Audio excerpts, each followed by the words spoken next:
Ժողովուրդ օրաթերթը գրում է, որ Արաբկիրում տեղի ունեցած լարված միջադեպից հետո Նիկոլ Փաշինյանի քարոզչական վարքագիծը փոխվել է։ Ըստ թերթի ՔՊՕ-ում նրան խորհուրդ են տվել քարոզարշավի ընթացքում խուսափել քաղաքացիների հետ երկար շփումներից եւ հնարավոր սկանդալներից։ Արդյունքում Փաշինյանը մարզային այցերի ընթացքում հիմնականում սահմանափակվում է կարճ ողջույններով եւ բարձրախոսով ելույթներով, նվազեցնելով անմիջական շփումները քաղաքացիների հետ։ Թերթի տեղեկություններով իշխանությունում հասկանում են, որ հանրային դժգոհությունները աճել են եւ փորձում են վերահսկել քարոզչության ընթացքը, խուսափելով նոր լարված իրավիճակներից։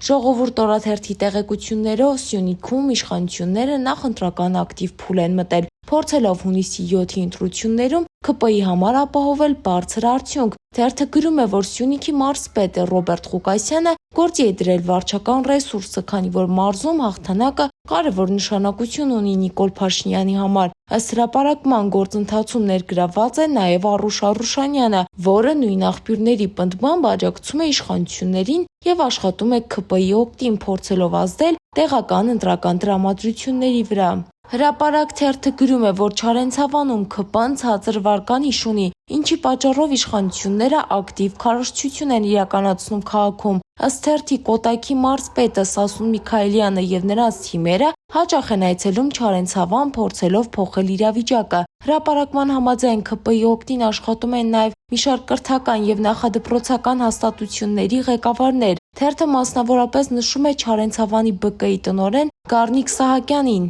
ինչպես նաև մանկապարտեզների տնօրեններ Լուսինե Ազարյանին, Կարինե Խնդոյանին եւ Էլմիրա Հակոբյանին։ Հրապարակ թերթի տեղեկություններով Վարդենիսում Սամվել Կարապետյանի աջակցությամբ գործող Հայուհի կանանց կենտրոնը հայտնվել է ԱԱԾ-ի ուշադրության կենտրոնում։ Կենտրոնում շուրջ 1 տարի անվճար դասընթացներ են անցկացվում, որոնց հիմնական մասնակիցները արցախցի կանայք են։ Թերթի տվյալներով ԱԱԾ են հրավիրել դասընթացների մասնակից կանանց, նշելով, թե դրանք կարող են դիտարկվել որպես ընտրակաշարք։ Կանայք ըստ հրապարակման պատասխանել են, որ ծրագրերը կազմակերպվել են դեռևս 2025 թվականին եւ ընտրությունների հետ կապ չունեն։ Հրապարակը նաև գրում է, որ կենտրոնի տնօրենը սատարում է Ուժեղ Հայաստան կուսակցությանը։ Հրապարակ թերթի տեղեկություններով վերջին շաբաթներին ակտիվացել են 44-օրյա պատերազմի վերաբերյալ քրեական վարույթի շրջանակում իրականացվող հարցաքննությունները։ Թերթը գրում է, որ իրավապահները հարցաքննության են հրավիրում միջին օղակի զինվորականների, փորձելով ցուցմունքներ ստանալ բարձրաստիճան զինվորականների եւ գլխավոր շտաբի նախկին ներկայացուցիչների դեմ։